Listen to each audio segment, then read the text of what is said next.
তো ও বললো কি আচ্ছা ঠিক, তার কিন্তু কোনো কিছুর অভাব ছিল না। তো ওখানে যাওয়ার পর সে আনলো, আমিও আনলাম। তো প্রথমবার আমি আমার হাজবেন্ডকে নিয়ে যাই, আর তখন ওর হাজবেন্ডের সাথে ফার্স্ট আমাদের দেখা তাদের বাসায়।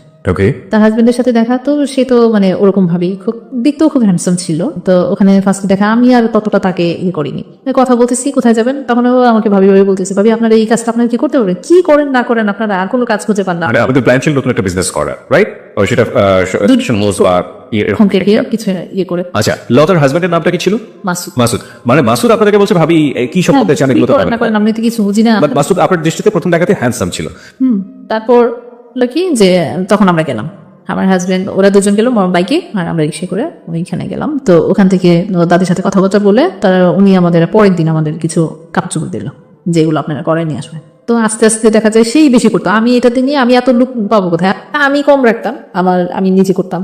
তারপরে আমার এখানে একটা মেয়ে ছিল, ওকে দিয়ে করাতাম। তো যাই হোক, এরকম করতে করতে এটাও শেষ পর্যন্ত দেখা যায় যে মানুষ ঠিক মতো করতো না, অনেক প্রেশার পড়ে যেত। তারপর আস্তে আস্তে এগুলো করতে করতে তাদের সাথে একটা সম্পর্ক তো ভালো হয়েই গেল। পরে আস্তে এই ব্যাপার নিয়ে লতার সাথে আমার অনেকদিন ধরে ফোনে যোগাযোগ নেই। কি ব্যাপার ফোনের কথা বলতে একদিন ফোন দিলাম, ফোন দেওয়ার পরে তার হাজবেন্ড ধরলো। ওকে, তার পার্সোনাল নাম্বার, নাম্বার ছিল না, তো ও ধরলো। মাসে ধরার পরে তো আমি বললাম যে লতা কোথায়, বললো যে কেন, ওর দরকার কি, বলতেছি একটু দরকার আছে। তো বলে যে আমার কাছে বলা যায় না, আমি কি আপনার কাছে কি বলবো, আমি ওকে একটু দেন। ও তো বাবার বাড়িতে চলে গেছে, আমি বাবার বাড়িতে চলে গেছে, ও তো কালকেও আসলো। তা বললো যে কত কিছু হয় আমাদের মধ্যে, বলে কি আমি কি আপনার সাথে কথা বলতে পারি। মাসুদ আপনাকে বলছি যে আপনার সঙ্গে কথা বলতে পারে কিনা। ওকে, তখন আমি বললাম যে আপনি আমার সাথে কি কথা বলবেন, না আপনাকে না আপনার সাথে কথা বলতে ভালো লাগে, তো কথা বলতে ভালো লাগে, আপনাকে ভালো লাগে এসে আমি কি উল্টা পাল্টা কথা বললেন ভাইয়া আপনি, এগুলো কি করেছেন বলা আপনার মানায়। তারপরে বললো যে মানায় না কেন, আপনি এত কথা বলেন কেন, আমি যেটা বলতেছি আপনি একটু শুনলে সমস্যা কি, আমি সমস্যা কোনো কিছু না, কিন্তু এই কথাগুলো আমার শুনতে ভালো লাগে না, আমি এটা শুনতে চাই না। তো আমার কেন জানি ফোনে এই ধরনের কথাবার্তা হচ্ছে। হ্যাঁ, তো আমি ভয় পেয়ে গেছিলাম। এই যে আপনারা দেখা করলেন, দেখা হওয়ার কতদিন পরে ফোনে কথা হচ্ছে? প্রায় 3-4 মাস পরে। 3-4 মাস পরে ফার্স্ট ফোনে আপনার সঙ্গে ভাবে কথা হ্যাঁ, হচ্ছে। বলে আমি কি আপনার সাথে মানে শুধু এতটুকু বললাম, আমি কি আপনার সাথে কথা বলতে পারি। কি কথা বলবেন আপনি, যে না আপনার বিজনেস সম্পর্কে এই ধরনের কথাগুলাই বলছিল তখন। তো তার ব্যালেন্স শেষ হয়ে গেল, তো অফিসে চলে গেল। সে অফিসে যাওয়ার পথে সে আবার আমাকে ফোন দিল, হ্যাঁ ব্যালেন্স করে, আমার মোবাইলে তখন ব্যালেন্স শেষ হয়ে গেছে। আচ্ছা এখন বলতে চাচ্ছি, আমি কি বলবেন আপনি বলেন, কেন আপনার সাথে আমার একটু জরুরি কথা আছে। আপনাকে তো আমি অনেকদিন যাবত চিনি, অনেকদিন যাবত দেখি, আমাকে দেখেন চিনবেন না কেন, আপনার ওয়াইফের সাথে আমার একটা ভালো সম্পর্ক। তখন কিন্তু তার ফ্যামিলির মানুষ আমার বাসায় আসা যাওয়া করতো না, এটা অনেক পরে ওইটা হয়েছে। ওর সাথে পরিচয় আমার ভালো আছে, আমাকে তেমনি দেখবিনি, আমার দোকান থেকে ওকে প্রায় নিয়ে যান, আপনার সাথে দেখা হবে না। তো এই 2 দিন জাস্ট এতটুকুই, প্রায় সপ্তাহখানিক যাওয়ার পরই তো কথা বলতে বলতে একদিন বললো কি অফিসে যাওয়ার সময় আমার মোবাইলে আবার ব্যালেন্স করলো, মোবাইলে এগুলো জিজ্ঞেস করার পরে এইগুলো জানি ব্যালেন্স শেষ হয়ে গেল। ব্যালেন্স করে তারপর বললো কি যে এই ফার্স্ট তার কাছ থেকে কখনোই আমি মানে কোনো জিনিস, আমার এই জিনিসটা খুব খারাপ লাগতো, কারোর কাছ থেকে কোনো কিছু নেওয়াটা সবচেয়ে বেশি খারাপ লাগে এগুলো। তো উনি যখন এটা করলো আমার খুব রাগ হলো যে আপনি এটা করলেন কেন, আমি কি আপনাকে বলছি কিনা আপনার ব্যালেন্স শেষ হয়ে গেছে, আমার সাথে কথা বলে জন্য দিলাম। আমি বললাম যে আপনি যদি আমার সাথে কথা বলতে চান এটা আপনি কখনো করবেন না। আপনি অনেক প্রেস্টিজিয়াস আপনার জায়গা থেকে, আমরা বুঝতে পারছি আপনার কথা, কিন্তু একটা প্রশ্ন এসেই যায় যে আপনি যদি কারো কাছে বিজনেসের কথা জিজ্ঞেস করেন, সেটার জন্য 2 মিনিট সময় লাগে, 3 মিনিট সময় লাগে, কিন্তু কথা বলতে বলতে গিয়ে আপনাদের ব্যালেন্স শেষ হয়ে যাচ্ছে এবং সে আপনাকে ফ্লেক্সিলোড করে দিচ্ছে। নিশ্চয়ই এটা প্রথম দিনই দেয়নি, কয়েকদিন পরে দিয়েছে। একদিন পরে। এই সময়টা আপনারা কি ধরনের কথা বলেন? এই যে আপনার বিজনেস কেমন চলতেছে, ওটা যে করতেছে এগুলো কোনো কথা হলো, এগুলো কোনো কাজ হলো, এটা কি করেন, এটা না করে অন্য কিছু করতে পারেন না, যেটা করতেছেন ওইটাই ভালো করে করেন, ওইটাই মনোযোগ দিয়ে করেন। যাই হোক, তো কয়েকদিন যাওয়ার পরে উনি আমাকে সরাসরি বলে যে আপনাকে না আমার খুব ভালো লাগে। মানুষ তো কেউ তো ভালো লাগতেই পারে, তো না আমি ওইভাবে না, আপনাকে আমার অনেক ভালো লাগে। তো তখনই আমাকে সে প্রপোজ করে একটা সরাসরি বলে, কি প্রপোজ করে? সরাসরি বলে আই লাভ ইউ। মানে উনি এই কথাটা বলার পরে আমি কেমন একটু শর্ট খেয়ে যাই, আসলে এটা কি ব্যাপারটা। তখন আমি একটা জিনিস কি মানে লতা যে আমাকে বলতো যে তার হাজবেন্ড বিভিন্ন মেয়েদের নিয়ে ঘোরাঘুরি করতো, সেইটা ধরার জন্য, সেটা বোঝার জন্য তার এই কথাটা সাথে সাথে তো কোনো রিয়েক্ট করি না, পরবর্তীতে পরে অনেক পরে তখন আমি এটা অ্যাকসেপ্ট করি, তাকে শুধু একমাত্র বোঝার জন্য আসলে কি সেরকম টাইপের মানুষ, কিন্তু তার সাথে কোনো সম্পর্ক করার মতন মানে আপনি টেস্ট করতে চাচ্ছেন। তার আগে আমি আপনাকে কিছু কোশ্চেন করতে চাই। প্রথম কথা হচ্ছে যে আপনার হাজবেন্ড কি আপনাকে এই লাভ ইউ বা থাকে না অনেক রোমান্টিক হয়, আপনার হাজবেন্ডরা কখনো লাভ ইউ বলা বা ওই জাতীয় একটা রোমান্টিসিজমের মধ্যে নিজেকে নেওয়া, এগুলো কখনো এই জিনিসটাই আমি তার কাছে মিস করতাম, কারণ যেই বয়সটাতে আমার বিয়ে হয়েছে ওটা তো মানে ওরকম পরিপক্ক ছিল না। ডিফারেন্সটা কত ছিল, কত বছরের ডিফারেন্স ছিল আপনাদের মধ্যে? তার সাথে আমার প্রায় 12-15 বছরের ডিস্টেন্স। 12 থেকে 15 বছরের গ্যাপ। প্রিয় শ্রোতা, লুবনার বয়স যখন 18 বছর তখন তার বিয়ে হলো, একেবারেই বলা যেতে পারে যে বিয়ের প্রাথমিক বয়স। এবং এখন ও যেটা বলছে যে রোমান্টিসিজমের জায়গাটাতে আমি হাজবেন্ডকে কখনো পেতাম না, সাইমultaneously লাইফের এই যে জায়গাটি, সেখানে এসে আপনারা বুঝতেই পারছেন যে মোটামুটি ঘটনা আজকে কোন দিকে যাচ্ছে। কিন্তু আমরা বারবারই বলে থাকি যে আসলে ঘটনা জাজ করলেও শেষ পর্যন্ত অপরাধ কোথায় গিয়ে দাঁড়াবে উই কান্ট ইভেন ইমাজিন। তো আমরা সেই জায়গাটায় যেতে চাই। ছোট্ট একটা বিরতি নিচ্ছি আমরা, ঠিক 12:06 আমরা আবারও ফিরে আসবো। বিরতির ঘন্টা যেহেতু বেরিয়ে গিয়েছে, আমরা ফিরে এসে লুবনার জীবনের যে অপরাধ এবং ভুল, আমরা সেই ব্যাকগ্রাউন্ড আবিষ্কার করেছি। এবার অপরাধ এবং ভুলের মুখোমুখি হব, সেটার জন্য অপেক্ষা করুন মাত্র কয়েক মিনিট। ঠিক 12:06 আমরা ফিরে আসছি। আপনারা সবাই শুনছেন যাহা বলিব সত্য বলিব, এবিসি রেডিও FM 90.2। আর জি কিবরিয়া রয়েছে আপনার সঙ্গে, লুবনা রয়েছে সত্যের আসলে। ফিরছি একটু পর, সাথেই থাকবেন। যাহা বলিব সত্য বলিব, যাহা বলিব সত্য বলিব।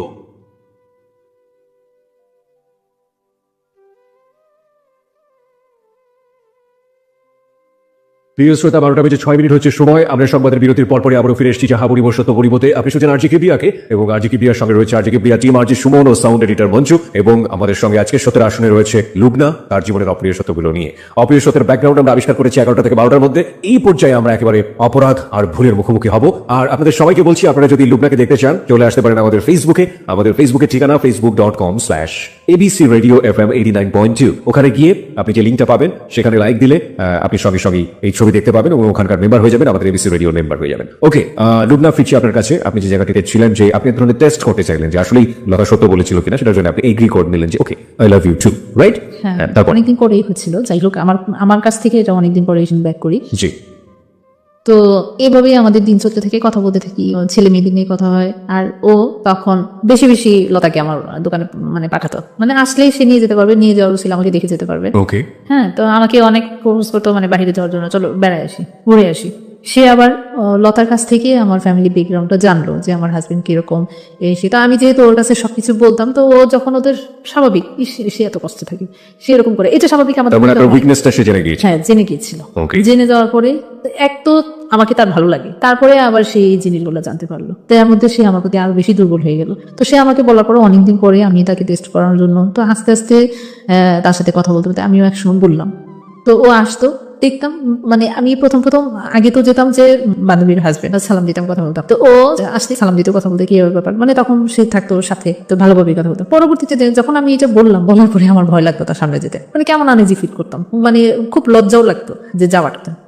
যাই হোক, তো এইভাবে করতে করতে তো একদিন ফোনে বললাম যে কি ব্যাপার, আমি তো ওকে আনতে যাই, এটা তো তোমাকে দেখার জন্য। আমি বললাম যে দেখার জন্য, দেখা তো হবেই, দেখতেছেন না? আমিও তখন আপনি করে বললাম, দেখতেছেন না? যাই হোক, এভাবে করতে করতে করতে করতে আমাদের কথা বলতে বলতে অনেক সময় কেটে যায়, প্রায় 1 বছরের মতো। শুধু কথাই বলেছে? হ্যাঁ, কথা। আচ্ছা, এই কথাগুলো বলতেন কখন? রাতের বেলা তো বলার সুযোগ ছিল না, কারণ হাজবেন্ড ছিল। ও তো যখন দোকানে থাকতাম, দোকানের সময়টা আর ও বলতেন? যখন অফিসে থাকতো, ওকে। তখন ফোন করতাম। দিনের বেলাতেই? হ্যাঁ, দিনের বেলা। ওকে। আবার লতা শেষ করে কাজ থেকে বাসায় যেতেন? হ্যাঁ, বান্ধবী? মানে হ্যাঁ, 1 বছরের মধ্যে তাদের ফ্যামিলি ভাবে সম্পর্কটা এমন ভাবে হয়েছে, মানে নিজেদের রক্তের সম্পর্ক মনে হয় নিজেদের আত্মীয়তার মধ্যে। এর মধ্যে লতা আপনাকে কোনো সন্দেহ করে? না না, সে কখনোই আমাকে কোনো ব্যাপারে মানে সন্দেহ করতো না। এই যে একসাথে কথা বলতেছি, অনেক সময় দেখা যায় না যে ভালোবাসি আমরা একজন আরেকজনকে, এই যে কথা বলতেছি, অনেক সময় সে আমাকে একটা মানে আদরের ভঙ্গিতে একটা কথা বললো, কি গো তুমি কি, মানে কিন্তু আদরের ভঙ্গিতে কথা বললো।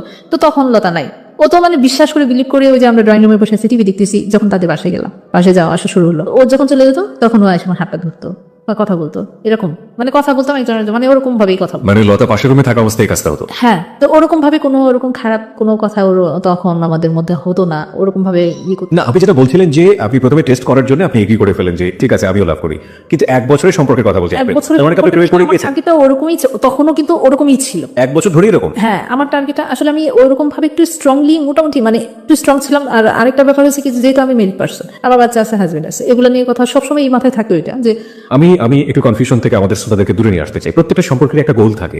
আপনারা দুজন যখন কথাবার্তা বলতেন পরস্পরের প্রতি, আপনাদের সম্পর্কের লক্ষ্যটা কি ছিল? মানুষ টেস্ট করে আপনার লাভটা কি হবে? একটা যেটা যে তার ওয়াইফ তো তাকে আপনার চেয়ে অনেক ভালো জানে, সেটা আপনার বিলিভ টেস্ট করার কোনো দরকারও নাই। ইনফ্যাক্ট এই জিনিসটা আপনি করছেন, লাভটা কি হচ্ছে? আস্তে আস্তে দেখতে দেখতে তার অ্যাটিটিউড গুলা, তার কথাবার্তা গুলা, তার সে যে কাজ করতেছে, এগুলো দেখে দেখে আমার নিজের কাছেই মনে হয় যে আমি নিজে থেকেই তাকে টেস্ট করবো, কি আমি নিজেই তার প্রেমে পড়ে গেছি। ওকে, নিজে আপনি তার প্রেমে পড়ে গেলেন, এবং এটা বছর খানেকের মধ্যেই। আচ্ছা, কিন্তু প্রেমে পড়ার আগে আপনি তো আপনার লিমিটেশন গুলো জানতেন, যে আপনার একটা সংসার আছে, আপনার হাজবেন্ড আছে, আপনার বাচ্চা আছে 2টো, এবং তারও তো সংসার আছে। দুজনেই আপনার সম্পর্কে খুব ভালো জানতেন, কিন্তু আপনারা কি চাইতেন? মানে কথা বলতে ভালো লাগতেছে, ভালোবাসতেছি, যা ভালো লাগছে আপনারা সেটা করে যাচ্ছেন। হ্যাঁ, সেটাই কথা বলতে যাচ্ছি, মানে করে যাচ্ছি, ঠিক আছে। হয়তো আমি আমার হাজবেন্ডকে নিয়ে কখনো বেড়াতে যেতে পারতাম, সে কোথাও মানে 6-7 বছর ঢাকা থেকেছি, কোথাও নিয়ে যায় না, ছেলে মেয়েদের নিয়ে চলো একটু বেড়াতে যায়, এই জিনিসগুলো তার মধ্যে ছিল না। ওকে, ঠিক আছে। তো মাঝে মধ্যে যখন কেউ বলতো যে আজকে ফ্রি আছো, চলো একটু বেড়াতে যাই, ও বলতো। ঘুরে আসে, হ্যাঁ। তো আমিও আচ্ছা, আপনি কি কখনো জিজ্ঞেস করছেন তুমি তোমার ওয়াইফকে বেড়াতে নিয়ে যাও কিনা? আমার ভালো লাগে না। ও বলতো ভালো লাগে না। হ্যাঁ। ভেরি ভেরি ইম্পর্টেন্ট পয়েন্ট প্রিয় শ্রোতা, সেটা হচ্ছে যে ওনার কিন্তু বেড়ানোর অভ্যাসটা মনের মধ্যে আছে এবং সেটা আলটিমেটলি নিজের ওয়াইফের সাথে উনি প্র্যাকটিস করছেন না। কেন করছেন না সেটা অন্যরকম একটা ব্যাখ্যা থাকতে পারে। আচ্ছা, আপনার হাজবেন্ড যদি আপনাকে বেড়াতে নিয়ে যেত বা আপনার হাজবেন্ড যদি আপনাকে ওই যে খুব রোমান্টিক একটা মোমেন্টে বলতো আমি তোমাকে অনেক ভালোবাসি, তাহলে কি এই মানুষটার আপনার জীবনে কোনো প্রয়োজন থাকতো? কোনো ঘটনাই ঘটতো না তখন। কোনো ঘটনাই ঘটতো না। ওরকম একটা প্রত্যেকটা মেয়ের জীবনে যেরকম চায়, হয়তো সম্পূর্ণ না, কিছুটা হলো। আর সবচেয়ে বড় কথা হলো কি, আমাদের যুগে মেয়েরা আমরা চাই যেটা, যে আমার হাজবেন্ডের টাকা পয়সা থাকবে, মানে ওরকম যেটা আমি চলতে পারি, কারো কাছে যেন হাত পাততে না হয়, ফ্যামিলির কাছে এরকম হাত পাততে কিন্তু কোনো মেয়েই চায় না, যে বিয়ের পর আবার ফ্যামিলির কাছে হাত পাতা। তো এগুলাই কিন্তু আমাকে তার কাছ থেকে অনেক দূরে চলে নিয়ে। ওকে, তারপর কি হলো? বেড়াতে নিয়ে যেতে চান, তারপর বেড়াতে যেতাম, যেতেন আপনারা বেড়াতে? হ্যাঁ। কিভাবে ম্যানেজ করতেন? আমি ওই যে তখন আমার হাজবেন্ড থাকতো না, কাজে বলতো যে আমি ব্যবসার কাজে, হয়তো দেশে বাড়িতে থাকতো বেশিরভাগ সময় যেত। আবার আরেকটা জিনিসটা, আমি তাকে আসলে জিজ্ঞেস করতাম না তখন, মানে যখন তার সাথে আমি সম্পর্কে জড়াই যাই তখন হয়তো তার প্রতি আমার এতটা কেয়ার আর কোনো কিছুই ইয়ে লাগতো না। কি করতেছো না করতেছো, কি হইতেছে না হইতেছে, তারপরে তো সে তার একটা সন্দেহ ঢুকে গেলে কি ব্যাপার, সে এখন আগের মতো এরকম না, বাসায় এত হইচই করি না, কোনো কথা নাই, আমি আমার মতো চলতেছি, এটাই তার আরো বেশি ইয়ে লাগলো। তখন আস্তে আস্তে খালি উল্টাপাল্টা কথা বললো, শুরু করলো। এই যে মার্কেটে যাচ্ছি, মানে বিজনেসের কাজের জন্য মার্কেটে যাচ্ছি, এই মানে খুব বাজে বাজে কথা। আপনার হাজবেন্ড, আমার husband। আপনারা যেভাবে শুরু করলেন নতুন একটা জীবন বা নতুন একটা থিঙ্কিং, এখানে আমরা একটু ক্লিয়ার হতে চাই। লাইক আপনি ওর সাথে ঘুরতে যাচ্ছেন, হ্যাঁ। সো ডেঞ্জার, খুবই বিপজ্জনক ব্যাপারটা, তাই না? কোথায় ঘুরতে যেতেন, কিভাবে করতেন? আমাদের ফার্স্টলি যাওয়া হলো মিরপুর বেড়িবাঁধে। মিরপুর বেরিবারে। হ্যাঁ। ওকে। মানে খুব সুন্দর একটা লোকেশন। আমি মানে আমার জীবনে কোথাও ঘুরতে যাওয়া মানে এই ফার্স্ট। আমার হাজবেন্ডের সাথে একবার গিয়েছিলাম সিলেটে। সে কি কোনো বাইক ছিল? হ্যাঁ, ওর বাইকে করে আপনি বাইকে গেলেন বেরিবারে। ওখানে গেলাম। ও ওয়াইফ তখন কোথায় থাকতো? তার ওয়াইফ বাসায় থাকতো। বাসায় থাকতো এবং ওয়াইফ জানতো যে ও অফিসে গেছে, অন্য কোথাও গেছে। আপনার হাজবেন্ড জানতো যে আপনি আপনার বিজনেস নিয়ে ব্যস্ত আছেন। ব্যস্ত আছি। সে ম্যাক্সিমাম সময় তখন সে ঢাকা থাকতো না যখন আমি যেতাম। হ্যাঁ, তখন আমার বাচ্চাদের অনেক সময় করতাম কি, ওর বাসায় বাচ্চাদের, আমার বান্ধবীর বাসায় বাচ্চারা। মানে বান্ধবী বাচ্চা টেক কেয়ার করো, আমরা দুজন ডেটিং করে আসি। তো এরকম বেশি দিন হয় নাই, একবার হয়েছে এরকম। এটা আজকে শুনলে সে প্রচন্ড কষ্ট পাবে আমি জানি। তারপর তার সাথে ঘুরতে যেতাম, ভালো লাগতো, কথা বলতাম, ভালো লাগতো। এভাবেই করতে করতে আমাদের দিন অনেক দিন পার হয়ে যায়। তো এর মধ্যে হলো কি, আমি অসুস্থ হয়ে যাই। আমার জ্বর বিশেষ ছিল। একবার হয়েছে ওর সাথে সম্পর্ক না হওয়ার আগে, আমি ফার্স্টলি যখন ঢাকায় আসি তখন। ওকে। আর তারপরে হয়েছে তার সাথে রিলেশন হওয়ার পরে, অনেক পরে হয় এটা। একবার অনেক কিছু ঘটনার মানে তার সাথে সম্পর্ক, রিলেশন, অনেক মানে ফিজিক্যালি রিলেশনও তার সাথে ওই সময়টাতে। হ্যাঁ। ওকে। হয়ে যায়। সেটা করেছে, আমাকে একদিন বললো যে চলো আজকে ইয়েতে যাবো, এয়ারপোর্টে, ফুটের দিকে ওখানে। তো আমি বললাম যে ওখানে কি, ওখানে সুন্দর লোকেশন আছে, তোমার অনেক ভালো লাগবে। তো আমি তো তাকে প্রচন্ড বিলিভ করি, প্রচন্ড ভালোবাসি। তো ওখানে গেলাম, যাওয়ার পরে প্রচন্ড বৃষ্টি, অনেক বৃষ্টি।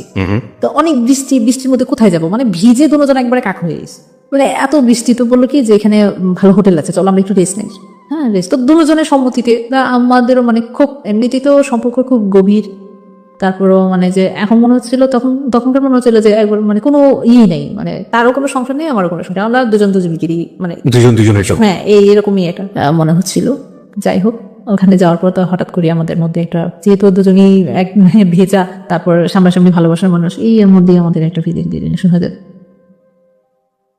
তারপর আমার খুব গিল্টি ফিল হচ্ছিল তখন, মানে তার চেয়ে খারাপ মনে হয় যে আমার জীবনেও আমি এরকম খারাপ ফিল করিনি কখন, এত খারাপ লাগছে। তারপর আমি তার সাথে অনেকক্ষণ কথাও বলিনি, তাহলে মানে আমরা দুজনের সাথে অনেকক্ষণ কথা বলিনি। তো সে আমার কাছে সরি বলছে, যে আসলে এরকম একটা চিন্তাও করতে পারি নাই, তোমাকে আসলে আমি মন প্রাণ থেকে ভালোবাসি, কিন্তু এভাবে কখনো কোনো কিছু হবে এটা বা। যাই হোক, পরে ওখান থেকে চলে আসি। তার সাথে অনেকদিন আমাদের দুজনের মধ্যেই আবার 2-3 দিন যাবত কথাবার্তা হয় না। পরে আবার সেই ফোন দিল, এই আস্তে আস্তে আস্তে আস্তে আবার কথা শুরু হলো। তখন এয়ারপোর্ট থেকেই মানে বেড়াতে যেতাম কম, অ্যাক্সিডেন্টলি কখনো যদি কোনো কিছু হয়। তো এর মধ্যে আবার কি, যে আমি আমার হাজবেন্ডের সাথে যে কথাবার্তা বলি না আগের মতো এরকম না, আর তখন মনে হচ্ছে একটু আরো বেশি তার সাথে আমার সম্পর্কটা আরো খারাপ হয়ে গেল। হাজবেন্ডের সাথে? হ্যাঁ, হাজবেন্ডের সাথে আরো খারাপ হয়ে গেল। মানে একটা হচ্ছে মানুষ যখন আরেকটার প্রতি ভালোবাসা বা যে কোনো একটাতে পড়ে যায়, তখন মনে হয় এই সমস্যাগুলো হয়। তো এতদিন পর্যন্ত জ্ঞান করে তার কোনো কিছু করতে পারে না, এখন আবার এরকম তার মধ্যে মানে কোনো কিছুই। আর সেই খুঁটিনাটি অনেক কিছু খুঁজতো, কারোর সাথে কথা বললে, যদি আমার কোনো কাজিনরা ফোন দেয়, কথা বলে। আবার ধরেন দোকানে অনেক মহিলারা আসে, অনেক সময় দেখা যায় কি তারা বাসায় গিয়ে কোনো একটা জিনিস প্রয়োজন করলো, তার হাজবেন্ড ফোন দিয়ে আমাকে ফোন করলো, এটা স্বাভাবিক, হতেই পারে। তো যখনই কেউ যদি ফোন করতো, সে আবার কন্টিনিউ আমার মোবাইল চেক করতো। হাজবেন্ড আপনাকে সন্দেহ করে? হ্যাঁ, যখন আমার ফোন নিলাম আমি, তখন থেকেই তার এই জিনিসটা মানে খুব হয়েছে, যে সন্দেহ করতে, যে মানে তখন তুই তো খাড়ির মধ্যে চলে, তুই কোথায় গেছিলি, ওই যে এখানে গেছিস, ওই যে মার্কেটে যাস। অনেক সময় দেখা যাচ্ছে সে থাকে না, আমাকে মার্কেটে যেতে হয় একাই, কোনো কিছু প্রয়োজন করলো, গিয়ে পুরুষ মানুষের সাথে গেছলে এই করতে, বাচ্চা কথা বলতো। ঝগড়াঝাটি হতো? হ্যাঁ, গায়ে হাত তুলতো? গায়ে হাত দিত কি সেই কন্টিনিউ তার একটা অভ্যাস ছিল কি একটা থাপ্পড় দেবে, মানে থাপ্পড়টাতে লাগতো অনেক, মানে এমন ভাবে গায়েগুলো হাত দিত কিন্তু এগুলো কারোরে দেখানোর মতো না, বোঝানোর মতো না, কিন্তু আমি খুব মানে ব্যথা পেতাম, বলতাম যে অনেক সময় কান্নাও করতাম। আমি কি এইভাবে মানুষকে বাচ্চাদের সামনে কখনো এরকম করেছো? হ্যাঁ। বাচ্চাদের সামনে এগুলো নিজের সামনে, নিজের বাচ্চাদের সামনে কিভাবে কথা বলতে হয় সেটাই কি জানে না। এই যে ব্যাপারটা যেটা আপনাদের মধ্যে সম্পর্ক ধীরে ধীরে ধীরে ধীরে হাতাহাতির পর্যায়ে চলে আসছে, এই সময়টাতে তো মাসুদ আপনার জীবনে একেবারে ওতপ্রোতভাবে জড়িয়ে গেছে। আমি যদি আপনাকে ফ্র্যাঙ্কলি আপনার কাছ থেকে জানতে চাই, আপনার জীবনে লাভ কি এটাই, মানে লাভ ফার্স্ট লাভ বলতে কি এই মাসুদই ছিল? এর আগে আপনি কোনো ছেলের সাথে প্রেমে পড়েননি? না, সুযোগই হয় না। একটা মেয়ে একটা ছেলেকে লাভ করছে যখন তার বেবি হয়ে গেছে, যখন তার সংসার হয়ে গেছে, তার আগে সুযোগ হয়নি কিংবা মন থেকে ফিলই করেনি। তার জীবনে ফার্স্ট লাভ, চিন্তা করে দেখুন, যারা এখানে শুনছেন যারা অনেকে ম্যাচিউর, তারা জানেন যে জীবনের প্রথম লাভের প্রতি, ভালোবাসার প্রতি এফেকশনটা কতটা তীব্র হয়। আর এখানে এফেকশন প্লাস কত ধরনের অপরাধ, ভুল এবং একই সাথে কনফিউশন, অনিশ্চয়তা, কত কি যুক্ত হয়েছে এটার সাথে। হ্যাঁ, তারপর কি হলো? তারপরে আস্তে আস্তে সে, তাকে যখন জানাতাম, সে এই যখনই আসতো কি করতো না করতো আমার কাছ থেকে আবার জানতো, জানলে সে এখানে অনেক কথা বলতো, তো কি করতেছো তুমি, থাক কোনো কথা বলো না, আমাকে বোঝানোর চেষ্টা করতো, মানে হাজবেন্ডের ব্যাপারগুলো আপনি মাসুদের কাছে বলতেন? ওকে। আর তার সাথে সম্পর্ক হওয়ার পরে এমন কোনো কথা নাই যে সে জানে না আমার, মানে সবকিছু। আমি আরেকটা ব্যাপার কি, তাকে ভালোবেসেছি এমন ভাবে আমি কোনো কিছু তার কাছে গোপন করতে পারতাম না, কোনো কথা বলে যে না বলে থাকতেও পারতাম না। একটা জিনিস যেটা বলার দরকার ঠিক বলে, মানে ওটাও মানে শেয়ার করতাম, বলতাম, সেও বলতো এরকম। মানে সেও মনে হয় যে বাসায় এসে সে তার কথা এমন কথা আমি জানি, তার ওয়াইফ মনে আজ পর্যন্ত জানেন। মানে আমি যেরকম ভাবে চেয়েছিলাম আমার একটা লাইফ পার্টনার, সেও মনে হয় এরকম ভাবে এটা চেয়েছে, সে সবসময় বলতো। ওকে, তার ওয়াইফ কি তার লাভ ম্যারেজ ছিল? তার ওয়াইফের সাথে তার লাভ ম্যারেজ ছিল। এটা কেমন ধরনের লাভ ম্যারেজ আরেকটা বলি, সে ওয়াইফ তাকে পছন্দ করতো কিন্তু সে আসলে একটা চাপে পড়ে বিয়েটা করছে, যেটা আমি it was his point of view, মানে সে আপনাকে হয়ে বলেছে, but it was love marriage. Okay fine, আমরা এটা জাস্টিফাই করতে যাবো না, বাট এটা লাভ ম্যারেজ ছিল। ওকে, নেসেসিটি নোজ নো ল, প্রয়োজন কোনো আইন মানে না, নিয়ম মানে না, ঠিক জানি না, তবে সেই প্রয়োজনটা যদি নন এথিক্যাল হয়, সেই প্রয়োজনটা যদি অন্যায় হয়, সেই প্রয়োজনটা যদি এমন হয় যে কারো কাছে সেটা নিজেকে গিলটি, দোষী এবং অপরাধী করে দেবে নিজের বিবেকের কাছে, তবে সেই প্রয়োজনের কাছ থেকে দূরে থাকাটাও কিন্তু অনেক বড় একটা প্রয়োজন। হ্যাঁ, তারপর কি হল?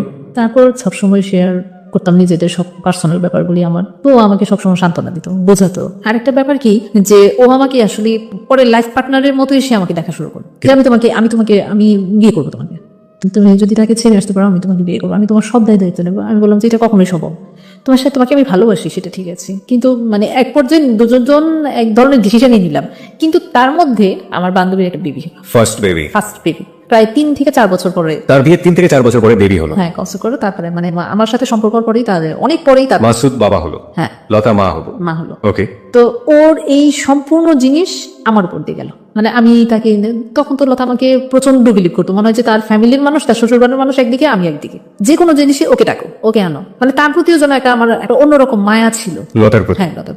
ওকে, তো ওই সবকিছু হসপিটালে নিয়ে এডমিশন করালাম, ওখানে তাকে দিয়ে আসা, কিন্তু রাতে কখনো থাকি না, এমনি আসা যাওয়া, ওই 2-3 বাজে তাকে দেখে আসতাম, এটা স্বাভাবিক, যেটা একটা সম্পর্ক ভালো, সেই আমাকে নিয়ে যেত। হ্যাঁ, মাকে নিয়ে যেত। অনেক সময় বলতো যে আজকে কি যাবা, তো বলছে হ্যাঁ, ওর একটু দেখে আসি, ঠিক আছে তুমি আসো, এদিকে আমি নিয়ে যেত। এক তো তার সাথে ঘোরা, আর মানে ঘোরা কি ওই পর্যন্তই, তো প্রায় সময় ও আমাকে নিয়ে যেত।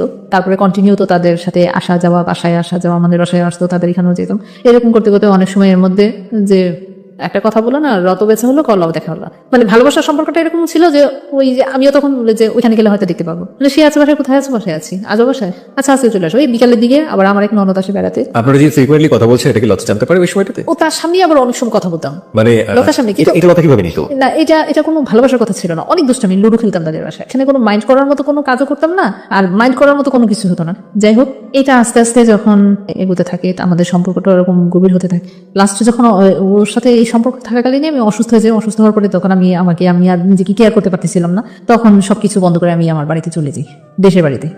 আমার আম্মা আসছিল, সে আমাকে ওরকম ভাবে, মানে ডাক্তার ট্রিটমেন্টও করতে পারতেছি না, মানে একবার মরণাপন্ন অবস্থা। তো আমি দেশের বাড়িতে চলে যাই, যাওয়ার পরে এক তো তার সাথে ঝগড়াঝাটি, এখন বুঝি কি যে আমি আর পারবো না তার সাথে, তো বাড়িতে চলে যাই।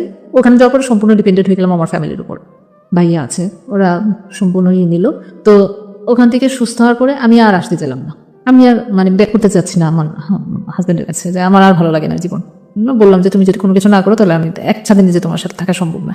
যাই হোক, এগুলো নিয়ে যেতে যেতে আমাদের প্রায় 3 বছর কেটে গেল। আমি বাড়িতে, হ্যাঁ, আমার ছেলে মেয়েকে নিয়ে ওখানে ভর্তি করা দিই। তো এদিকে আবার হলো কি যে মাসুদ আমাকে দেখতে পারে না, যার জন্য সে একবার পাগল হয়ে গেছে, তার সাথে আমার আর দেখা হয় না।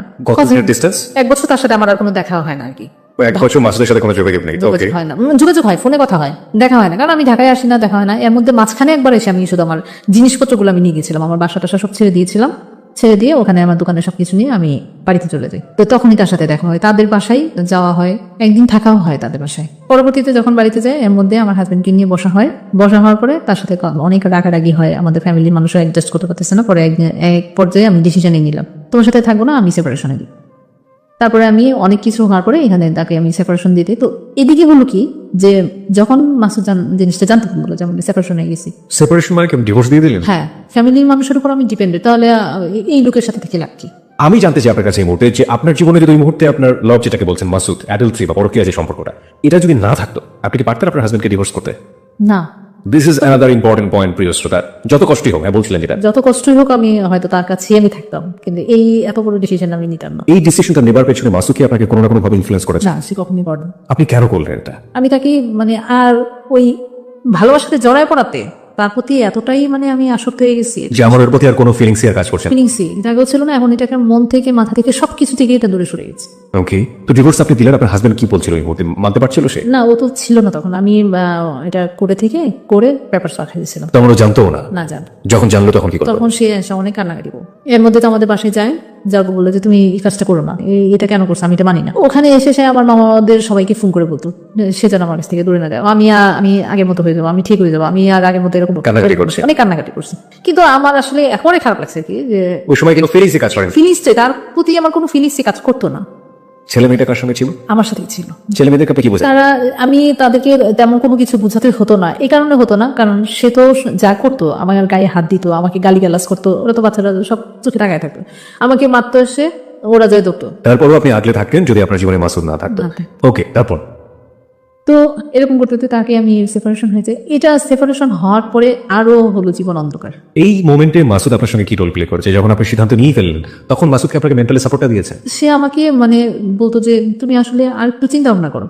না, এমন হতো না যে সিদ্ধান্ত যেহেতু নিয়ে ফেলেছে আর চেঞ্জ করো না, এরকম কোনো কিছু বলতো? না, এরকম কোনো কিছু সে আমাকে এই ব্যাপারে কোনো সাপোর্ট করে নাই বা কোনো কথা ওই ব্যাপারে, ডিভোর্সের ব্যাপারে সে না আপনাকে এই সাপোর্ট ব্যাপারে কোনোদিন কোনো কথা বলে নাই সে। এটা আমার সম্পূর্ণ নিজে থেকেই, কারণ আমি ধরেন একটা নেশার মতো অ্যাডিক্টেড হয়ে গেছে, এই জন্যই মনে হয় এরকম ধরনের, এই জন্যই হয়েছে এই ডিসিশন। যাই হোক, তাকে সে যখন পেপারস গুলো পাঠাই দেওয়ার পরে ওদিন অনেক কান্না করছে, ওদিন রাতে মানে এত কান্না, আমার বাবা মারা যাওয়ার পর মনে আমি এত কান্না করিনি, মানে এত কান্না করছে, আমার কেন জানি এত খারাপ লাগছে, খুব খারাপ লাগছে। মানে যে মানুষটাকে আসলে আমার ছেলে মেয়ের দিকে চিন্তা করেন, কেন যে মানে আমি আসলে নিজেকেই বুঝাতে পারি নাই যে এই যে কি হয়েছে, এটা কেন করলাম, এটা কেন যে এরকম একটা হলো।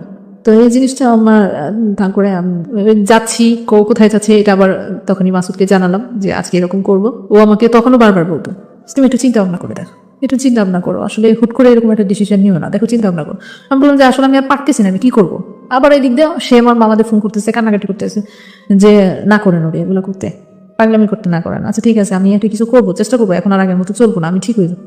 যাই হোক, তো আমি বাড়িতে চলে গেলাম, ডিভোর্সটা হয়েছে ঢাকা থেকে। তো বাড়িতে চলে গেলাম, বাড়িতে চলে যাওয়ার পরে তো এর মধ্যে আমি পড়াশোনা স্টার্ট করলাম, ওপেন ইউনিভার্সিটি থেকে ভর্তি হয়েছি। তো পড়াশোনা স্টার্ট করার পরে এগুলো সব খবর জানতো। তো আস্তে আস্তে সেগুলো কি যখনই তাকে এই পেপারসগুলো দিলাম তখনই সে আসলে মাসুদের ব্যাপারটা জানতো, জানার পরও সে আমাকে এটা প্রকাশ করে নাই। এই যে উল্টাপাল্টা কথাগুলো, তখন আমি বুঝতে পারছি আসলে সে জানিয়ে শুনিয়ে এগুলো আমার সাথে করতো, ফিল করতো হয়তো। আপনার হাজবেন্ডটা জানতো মানে এর সাথে যেটা আপনার রিলেশন, মানে এটা সে আগে জানতো কিনা আসলে আমি মানে এটা ফিল করতে পারি নাই, বুঝতে পারি নাই, কিন্তু সে পরবর্তীতে কোথেকে এগুলো আমার মনে হয় যে এটা লতাই তাকে বলছে। লতা কিভাবে জানলো? লতা তো পরে যখন আমি ওইখান থেকে চলে আসি তখন আমাদের সম্পর্কটা এরকম, মাসুদ পুরা মানে মেন্টালের মতো গেল, আমাকে দেখতে পারতেছে না, আসতে পারতেছে না, আমি তার সাথেও মানে আর সম্পর্ক রাখতে চাচ্ছি না। কারণ হয়েছে কি যে এক তো আমি সেপারেশন হয়ে গেছে, তার সাথে একটা সম্পর্ক হইতে হইতে কিভাবে যেন এটা আমার মানে তাদের মধ্যে এই জিনিসটা প্রকাশ পায়। হ্যাঁ, তো আমার হাজবেন্ড লতার কাছে বলে যে সে এরকম করলো কেন, নিশ্চয়ই একটা কিছু হয়েছে, তুমি এটা ঘটনাগুলো ভালো করে দেখো না কেন, ভাবি আপনি একটু ভালো করে খোঁজ খবর নেন। তো ও আবার এটা একটু হলো যে আমার কথাও মাসুদ সবসময় বাসায় বলতো, ও এটা নিয়ে একটু সন্দেহ করলো। হ্যাঁ, আমি আরেকটা কথা বলতে চাই, সেটা হচ্ছে আমার ডিভোর্সের জন্য যেটা অত্যন্ত উৎপ্রুতভাবে জড়িত ছিল যে কারণটা, সেটা হলো যে সে আমাকে তো প্রচন্ড সন্দেহ করতো। কি আপনার হাজবেন্ড? আমার হাজবেন্ড আমাকে প্রচন্ড সন্দেহ করতো। এই সন্দেহটা আরো বেশি প্রকোপ হলো যখন আমি বললাম যে তার সাথে আমি টোটালি যাবো না, তখনই সে করলো গিয়ে আমার বান্ধবীর সাথে যোগাযোগ করলো। বান্ধবীর সাথে যখন যোগাযোগ হলো, কথাবার্তা বললো, তখন বললো যে ভাবি আপনি একটু দেখেন না প্লিজ, আমাকে একটু সাহায্য করেন, সে কেন এরকম করতেছে। এই আস্তে আস্তে কথা ফুটতে ফুটতে তাদের মধ্যে এটা মাসুদের কথা থেকে এটা প্রকাশ পেলো। মানে মাসুদি সবসময় আমার কথা বলে আমার প্রশংসা, লতা হ্যাঁ লতার সামনে আমার প্রশংসা করে, আমার কথা বললে, এই করতে করতে মানে আর এদিক দিয়ে আমার সংসারের মধ্যে আমি পুরো সেপারেশন হয়ে যাচ্ছে। তার মানে ওদের অ্যাটিটিউডের মধ্যে আপনাদের দুজনের অ্যাটিটিউডই বুঝিয়ে দিয়েছে যে দুজনের ভিতরে এক ধরনের অন্যরকম সম্পর্ক আছে, এবং যেটার দ্বারা আপনার হাজবেন্ড আপনাকে রীতিমতো সন্দেহ করা শুরু করলো।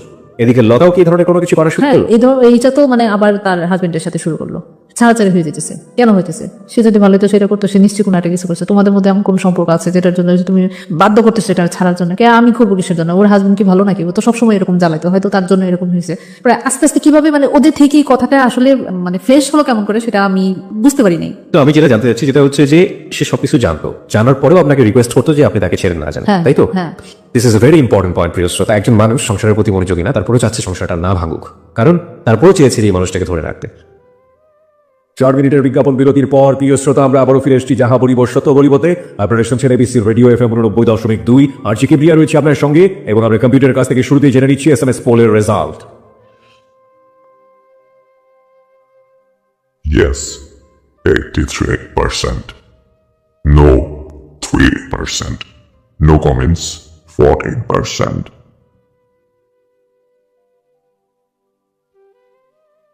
কম্পিউটার বলছে 83% ইয়েস, 3% হচ্ছে নো, এবং 14% হচ্ছে নো কমেন্টস। আজকের এই অপ্রিয় সত্যের লেভেলটি আমাদের এই জায়গাটা থেকে, এবং আমরা বলতে পারি যাহা বলিব সত্য বলিবর ইতিহাসে প্রথম এমন একটা সোশ্যাল প্রবলেম নিয়ে আমরা আজকে কথা বলছি, যেখানে আমি লুবনাকে থ্যাঙ্কস দিব অবশ্যই, যে লুবনার মতো অনেকেই রয়েছে সোসাইটিতে যারা এরকম ভুল করেন, এবং একই সাথে এই ভুলগুলোর পেছনে একটা শক্তিশালী ব্যাকগ্রাউন্ডে থাকে, যারা এই ভুলের দিকে ঠেলে দেন তারা অনেকেই আজকে সচেতন হবেন। অনেক হাজব্যান্ড আর ওয়াইফ এখান থেকে অনেক কিছু শিখতে পারবেন, শুধু সন্দেহের জায়গাটুকু শিখবেন না। কারণ যে ফ্রেন্ডশিপের জায়গাতে এত বড় ধরনের অনৈতিক একটি সম্পর্কে জন্ম নিল, সেই ফ্রেন্ডশিপ শুধুমাত্র ফ্রেন্ডশিপও হতে পারে, সুতরাং ফ্রেন্ডশিপটাকে সন্দেহ করার কোনো সুযোগ নেই। আমরা ফিরতে চাই লুবনার কাছে, তবে তার আগে বলতে চাই যদি ওকে দেখতে চান চলে আসতে পারেন আমাদের ফেসবুকে। আমাদের ফেসবুকে ঠিকানা facebook.com/ABC Radio FM 89.2। আবার বলছি facebook.com/ABC Radio FM 89.2। ওখানে গিয়ে লাইক দেবার সঙ্গে সঙ্গে আপনি যাহা বলিব সত্য বলিবর মেম্বার হয়ে যাবেন। এবং প্রিয় শ্রোতা, আজকে এক্সপার্ট প্যানেল থেকে আমাদের সঙ্গে রয়েছেন ডক্টর তাজুল ইসলাম, যিনি জাতীয় মানসিক স্বাস্থ্য ইনস্টিটিউটের অ্যাসোসিয়েট প্রফেসর। তিনি পুরো অনুষ্ঠানটি শুনছেন, শেষে গিয়ে তিনি তার মূল্যবান মতামত আমাদেরকে জানিয়ে দেবেন। লুবনা, আপনার কাছে ফিরে আবারও, তারপর কি হলো? সেই কথাগুলো জানার পরে আমার ফ্যামিলিতে আস্তে আস্তে বলা শুরু করলো। আপনার হাজব্যান্ড? হ্যাঁ, আমার হাজবেন্ড। তখন তো হাজব্যান্ড নেই, আছে কি? এইটা শোনানোর পরেই তাকে সেপারেশন করা। জানানোর পরে? জানানোর পরে এটা জানলো আমার ভাবি, জানলো, তারপরে মামাদের বাড়িতে সবাই। এখানে আরেকটা কথা বলতে কি, আপনি তখন কিভাবে ব্যাকআপ দিতেন?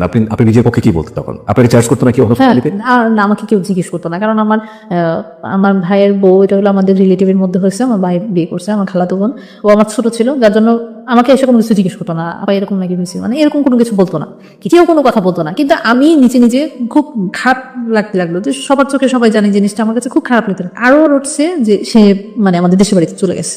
আমি যখন তার সাথে এইটা কথা রটার পরে তার সাথে টোটালি কথা বলা বন্ধ করে দিচ্ছি, মানে এই মাসুদের সাথে যোগাযোগ বন্ধ করে দিচ্ছি। যে না, আমি হয়তো একটা সম্পর্ক তখন থেকে আমার খারাপ লাগা শুরু করলো, কি যে আসলে মানে সবার আগে আসছে বান্ধবীর হাজবেন্ড, যার জন্য জিনিসটা মানে আমার মানে এতভাবে আমার হার্টে যায় লাগছে যা কল্পনার বাইরে।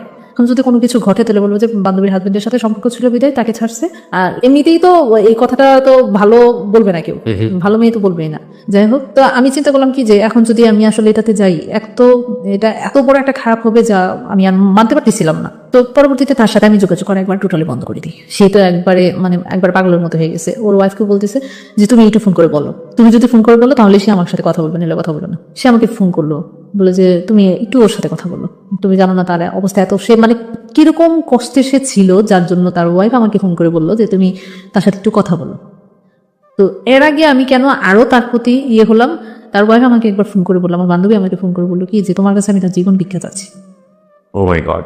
হ্যাঁ, যে আসলে সে এতটা তোমার প্রতি উইক হয়ে গেছে, তোমাদের মধ্যে এরকম সম্পর্ক, তুমি তাকে ভুলে যাও, তাকে ছেড়ে দাও। তো তখন আমি তার সাথে আসলে কথাটা সে আমাকে বলার পর আমি তার কোনো কথাই বলতে পারিনি। আমার যে এত কান্না পাইছে, আমি তাকে বললাম যে তখন যে তুমি কোনো চিন্তা করো না। এই কথাটা সে আমাকে বলার পর বললো যে আমি তোমার কাছে তার জীবন বিখ্যাত আছে, আমি তাকে অনেক ভালোবাসি, আমার একটা মেয়ে আছে, তুমি ওর জীবন থেকে সরে যাও, তুমি তার সাথে যোগাযোগ, সে যত কিছুই করো তুমি তার সাথে কথা বলো না, ফোন করো না, কথা বললো না। আমার তো তখন প্রচন্ড কষ্ট হচ্ছিল। তখন আমি বললাম যে আমি চেষ্টা করবো। আমি আসলে তখন থেকে বললাম যে আমি আসলে তোমার সংসার ভাঙতে চাইও না, কিন্তু তাকে আমরা দুজনকে অনেক ভালোবাসতাম। আসলে এটা এতটুকু পর্যন্ত কেন জড়ালো, কিভাবে জড়ালো, আসলে নিজেরও বুঝতে পারিনি। আপনার কখনো এরকম মনে হয় না যে লতার কাছ থেকে আপনার কিছুটা হলো শেখার আছে? আমি জানি যে আপনি অনেক হার্ড রিলেটিভ ফেস করছেন এবং আপনার সঙ্গে যা হচ্ছে সেটা অন্যায় সাংসারিক ভাবে, কিন্তু লতার সঙ্গে তো একই কাজই হচ্ছে, তারপরে তো লতা তার হাজবেন্ডকে ছাড়েনি। সে ছাড়েনি। এবং আপনার দুটো সন্তান, একটা ছেলে একটা মেয়ে। ঠিক আছে, আপনি একটু বলবেন আমাকে যে মাসুদ আপনাদের গ্রামে চলে আসলো আপনার সঙ্গে দেখা করার জন্য ক্রেজি হয়ে দেখা করিনি। হ্যাঁ আসছে এবং লোকজন দেখেছে তাকে। হ্যাঁ, লোকজন দেখেছে এবং সে কারো কাছে কোনো কিছু বলে নাই। তো আর আমার ভাবি তো চিনে তাকে, আমার ভাবি চিনে। সে যখন আমাদের পাশে আশেপাশে ঘুরতেছে সে দেখছে, দেখে সেটা তো সে ভাইয়াকে সব বলছে। কিন্তু ভাইয়া আমি এই মানে ও আমাকে কোনো ব্যাপার কোনো কথাই বলতে চাচ্ছে না। সে আমারটাই আমার দিক থেকে দেখতেছে যে আমি কি করি, আমি তখন কি করব, কি করতে চাচ্ছি, কি করতেছি সেটাই সে দেখতেছে। তা আমি বললাম যে না, আমি তার সাথে দেখা করবো না। যখন এই কথাটা গিয়ে বললো যে সে দেখা করবে না, তখন সে চলে গেল। সে অনেকক্ষণ আমাদের এলাকায় ছিল, কথা বলার পরও তারপরে সে চলে গেল। অনেক রাতে বাসায় এসে পৌঁছার পরে এই যে ফোন দিতেছে, আমি আর ফোন রিসিভ করি। তো একবার আমার খুব খারাপ লাগলো রাতে, তখন আমি তার ফোন রিসিভ করলাম। ও খুব কান্না করতেছে যে তুমি এই কাজটা কেন করলো, তোমার সাথে দেখা করলো না। তখন আমি বললাম যে তুমি কেন আসছো, তুমি কেন আসছো এখানে, আর তুমি বুঝো না আমি তোমার সাথে কেন যোগাযোগ করি না, কেন কথা বলি না। মানে আমি তখন চাচ্ছিলাম যে তার সাথে ওর জন্য, আমার বান্ধবীর কথাগুলোর জন্য আমার এই প্রতি আরো বেশি গিল্টি ফিল হতে লাগলো। তার প্রতি আমার এতটাই কষ্ট লাগলো, আসলে আমি এটা কি করলাম। এদিক দিয়ে আমার বাড়িতে অনেকটা সমস্যা হলো কি, এই কথাগুলো জানার পরে ফ্যামিলিতে তো কেউ কোনো কিছু আমাকে বলেনি। আপাদুল্লাহ ভাই এগুলো নিয়ে আমার সাথে খুব রাগারাগি করেছে, অনেক কিছুই বলেছে। তা আমি আমার যেটা অন্যায় সেটা আমি স্বীকার করবো। এখন এমনকি কেউ যদি আমাকে কোনো কিছু বলে আমি কোন কথা বলি না, যতটুকু বলার কারো মানে ইচ্ছা তার ক্ষোভটা সে প্রকাশ করে নিক, কারণ আমি তো অন্যায় করেছি, এই জন্যই আমাকে বলতেছে। এই জন্য আমি কারোর কোনো কথাও বলিনি, কোনো শব্দ মানে কেউ কোনো প্রতিবাদ করিনি কোনো কথার। তো এদিক দিয়ে আমার বাড়িতে থাকাটা যেটা আমার দ্বিতীয় যে পর্যায়টা ওইটা এসে দাঁড়ালো, সেটার কারণ হলো আমার ভাইয়ের ওয়াইফ। এটা অনেকদিন আমি দুটো বেবি নিয়ে ওখানে ছিলাম। এইটাই পরবর্তীতে তাদের একটা, তারপরে আবার আমার হাজবেন্ডকে তখন ডিভোর্স দিয়ে দিই। ওগুলা কথাবার্তা নিয়ে অনেক ইয়ে হওয়ার পরে তারপরে ডিভোর্স পাওয়া অবস্থায় আপনার হাজবেন্ড এসে কান্নাকাটি করে আপনার কাছে যে ডিভোর্স করো। হ্যাঁ ফোন করছিল, হ্যাঁ ফোন করে কথাবার্তা বলে। এরপরেই কিন্তু মাসুদ আসে। ডিভোর্স দেওয়ার পরে, ডিভোর্সের পরে মাসুদ আমাদের দেশের বাড়িতে যায়, অনেক ইয়ে করে। তখন আমার খুব খারাপ লাগছে আসলে। আমি তারপরেই আমার বান্ধবী আমার সাথে যোগাযোগ করে, আমার সাথে কান্নাকাটি করে। তখন আমি চিন্তা করলাম যে আসলে এটা কোনোদিনও সম্ভব না। আমার হাজবেন্ডকে ছাড়ার পরে মনে হয় আমি এটা এমন ভাবে ফিল করছি যে আসলে ওই কাজটা করাটা আমার ভুল ছিল, তোদের সাথে সম্পর্কটা এইভাবে হওয়া ভুল ছিল, এবং আমি আমার হাজবেন্ডকে ছাড়াটাও প্রচন্ড ভুল ছিল। কারণ আমরা কোনোটাই কোনো কিছু করতে পারবো না, না আমি তার কাছে কোনোদিন ব্যাক করতে পারবো মাসুদের জীবনে, আর তাকে আমি কখনো মানে মাসুদকে আমি কোনোদিনও আপন করে পাবো না। কতদিনের সম্পর্ক আপনাদের? প্রায় 3 বছর। 3 বছর ধরে এই ধরনের অ্যাফেকশন, ইলিউশন বা লাভ, হোয়াটএভার ইট ইজ, যেটাই বলি না কেন, সেটার মধ্যে একবারের জন্য মনে হয়নি এই কথাটা। যখন সবকিছু শেষ হয়ে গেছে তখন কি মনে হলো? তখন এই জিনিসটা তখন মনে হলো আবার আমার ফ্যামিলি প্রেশার বলতে কি, যে আমার ভাবি একটা যে কোনো জিনিসেই পরে দেখা দিল যে আমি তার সামনে করে ফিরে যাবো না, তাকে ছাড়া দিচ্ছি, ছাড়া হয়ে গেছে। এই তার মানে এক ধরনের মেন্টালিটি, একটা খারাপ পজিশন চলে গেল আমার সাথে সম্পর্ক। প্রথম খুব ভালো ছিলেন, মানে আমরা কখনো কল্পনা করি না যে আমাদের মধ্যে এক তো ছোট, আমার ছোট, আমি তাকে তুই করে বলি, এখনো তুই করে বলি। তো এরকম কোনো ইয়ে হয়, তো সে উল্টাপাল্টা ভাইয়ের কাছে লাগানো শুরু করলো। ভাইয়া এমনি কোনো কথা বলে না বিদেশে কিছু কিছু জিনিস নিয়ে আমার সাথে মানে সংসারের মধ্যে একটা অশান্তির সৃষ্টি হয়ে গেল বিশাল। যে কোনো ছোটখাটো জিনিস নিয়ে কে করছে, সে করছে, কি করছে, ও করছে, মানে এগুলো নিয়ে মানে এতটা মানে আপনি যেখানে থাকলেন সেখানে সাংসারিক একটা অশান্তি তৈরি হলো, অশান্তি সৃষ্টি হলো। মায়ের নিজের কোনো মাটি নেই, সোজা কথায় যেটা বলে। মানে একবারে দেয়ালে পিঠ থেকে গেছে, মানে এরকম সিচুয়েশন খারাপ হলো, যার পরবর্তীতে বাদ দিল। তো আমি তো ওরকম কোনো করতেও পারবো না। ওখানে চাচ্ছিলাম যে বিজনেসটা ওখানে দেওয়ার জন্য, কিন্তু ওই করলো কি যে আমি বললাম যে আমার মার্কেটে আমাকে একটা দোকান দিতাম, এখানে একটা শুরু করি। সে করলো কি, দিল না। যাই হোক, আর এদিকে তো লতা ঢাকায় অনেক কিছু করলো, অনেক কিছু মানে সবার কাছে বললো। আর সে তো তার হাজবেন্ড একদম অ্যাডিক্টেড হয়ে গেছে। আমি যখন তার সাথে কথা বলি না, সে এখান থেকে একবার দেখা করি নেই, তো এখান থেকে গিয়ে নাকি সে ড্রিঙ্কস করছে তার বন্ধু বান্ধব নিয়ে। তারপর সে নাকি হসপিটালও ছিল। এই কথাগুলো সেই আমাকে পরবর্তীতে জানায় যে তুমি এরকম করছো। আমি যেদিন করছে কয়েকদিন পরে যে তুমি একবার খবরও নিলে না, আমি হসপিটালে ছিলাম, তোমাকে আর খবর নিয়ে কি করবো, আমি খবর না দিলে তুমি তো আসলে আমি চাই না যে তোমার সাথে আমার কোনো সম্পর্ক থাকুক। আসলে এটা অনেক বড় একটা ভুল হয়েছে, এই ভুলটা আমি শুধরাতে চাচ্ছি। এখন হয়েছে যে তুমি আমাকে ভুলে যাও, আসলে এটা সম্ভব না, কখনো আমি তোমার কাছে যেতে পারবো না। তোমার সাথে সম্পর্কটা আগে কিভাবে হয়েছে, কি করছি, এটা আমার এখনো মানে এখন আমি ফিল করি যেটা আমি বিশাল বড় একটা অন্যায় করছি, আমি এটা আর সামনে আগাতে চাই না। তারপরে সে করলো কি, তার একটা ফোনে তার সাথে কথা, এক অস্ট্রেলিয়ান একটা মেয়ে অস্ট্রেলিয়া থেকে আসে, কিভাবে তার সাথে কথা হয়েছে আমি তা জানি না। তো ওদের সাথে ওই ফ্যামিলিতে ওই লতা করলো কি, ওর সাথে বললো যে তুমি ওর সাথে বাইরে চলে যাও, তুমি যখন থাকতে পারবো না। তার আগে একটা কথা বলিনি, আমি ভুল হয়ে গেছে এখানে। সেটা হলো কি, যখন আমার ফ্যামিলিতে এই টর্চারিং গুলো, আমার মেন্টালি টর্চারিং গুলো হয়ে দাঁড়ালো, একদিন আমার ভাবি আমার সাথে রাগারাগি করে দূর দিয়ে এসে আমার গায়ে হাত দিল, আমার গায়ে হাত দেওয়ার পরে আমি তো এমনিতে শেষ। তারপর মনে হয় যে আমি আরো মানে অস্তিত্বহীন হয়ে গেছি। সেটা মানে নিথক একটা সাধারণ একটা জিনিস নেই, মানে ওরকম কোনো ঝগড়াঝাটি করার মতো কোনো ব্যাপার নাই। তার কথা হলো যে এখন সে কিভাবে আমাকে বিয়ে করবে, ওই জিনিসগুলাই প্রতিনিয়ত সবকিছু ব্যাপারে ছোটখাটো জিনিসগুলোতেই এই ঝগড়াঝাটির একটা ইয়ে করলো। তারপর করলো কি, একবার ও এই ঝগড়ার পরের দিনই আবার ওর ভাইকে ওর মাকে ঢাকা থেকে নেওয়া হয়েছে আমাকে মারার জন্য। ওর ভাই আমার বড় বোনকে হুমকি দিয়ে বলতেছে যে আমি যাচ্ছি আজকে ওরে মাইরা তারপরে ওরে বাড়ি থেকে বাড়ি করবো। ও কেমনে থাকে ওই এলাকায় দেখবো না, আমার বাড়িতে গিয়ে আমাকে এরকম হুমকি দেয়। আমার ভাইয়া খাটের বসে আছে, কোনো কিছুই বলে না। তো ফ্যামিলির এই অ্যাটিটিউড গুলো আমার আম্মা খুব কান্নাকাটি করছে, অনেকই করছে তাদের সাথে, কিন্তু আমার মা হচ্ছে একটা সহজ সহজ। ওই সময়টাতে আপনি কোনো ধরনের কারো কাছে কোনো মেন্টাল সাপোর্ট পাওয়া, শেল্টার পাওয়া কিচ্ছু পাননি? মানে টোটালি আমি অফ করে দিচ্ছি, মাসুদের সাথে যোগাযোগ করা বন্ধ করেছি। তার কাছ থেকে তো একবারে সম্পূর্ণভাবেই আমি দূরে সরে যেতে যাচ্ছি, কারণ এটা ফ্যামিলিতে ছড়ানোর পরেই কিন্তু আমার ভাবির এই রূপগুলো বেড়েছে। মানে এগুলা প্রকাশ করা শুরু করছে সবার কাছে, নোংরা ভাবে আরো কথাগুলো বলতেছে, যতটুকু না হয়েছে তার চেয়ে আরো বেশি বাড়ায় বলতেছে। আর তার মধ্যে সে আবার একটু গেছিল বাড়িতে, দেশের বাড়িতে যাওয়ার পরে তো সে আরো সুযোগ পাইছে। এমনিতেই তো আমি মানে এটা তার প্রতি হয়েছে ওই যে সেপারেশন হওয়ার পরে আর জমি জমা নিয়ে যখন আমি আমার ফ্যামিলিতে আমার আপাদের কাছে জানাইছি, তারপর থেকে তার এই রিয়েকশনটা হয়েছে। তারপরে আমি তার সাথে কোনো কথাই আর যোগাযোগ রাখি নাই, ইয়ে করিনি। পরে একদিন 2012 সালের জানুয়ারি মাসে 3 তারিখে সন্ধ্যার দিকে আমার মোবাইলের কল আসে। তো কল পিক করার পরে বললাম যে কে, বললো যে আমি এক হতবাগা না, মানে বললো কি যে মানে কেউ নাই জীবনে, হ্যাঁ আমি একটা অসহায়, মানে এরকম একটা কথা বললো। তো বললো যে আপনি হঠাৎ করে ফোন করে আমাকে এরকম একটা কথা বললেন কেন, অ্যাকচুয়ালি আপনি আমার এই ফোন নাম্বার পেলেন কোথায়? যে আমি আপনার ফোন নাম্বারটা পাইছি, একটা কল দিছি, ওই রং নাম্বারে আপনার নাম্বারে চলে এসেছে। তো রং নাম্বারে গেছে, তো আপনি আমার সাথে এত কথা বলতেছেন কেন? রং নাম্বারে আমি তো বললাম আপনার প্রথম একবার ফোন দেওয়ার পরে আমি কিন্তু পরিচয় দিইনি, আমাকে জিজ্ঞেস করছে আপনি কি, আপনি অমো।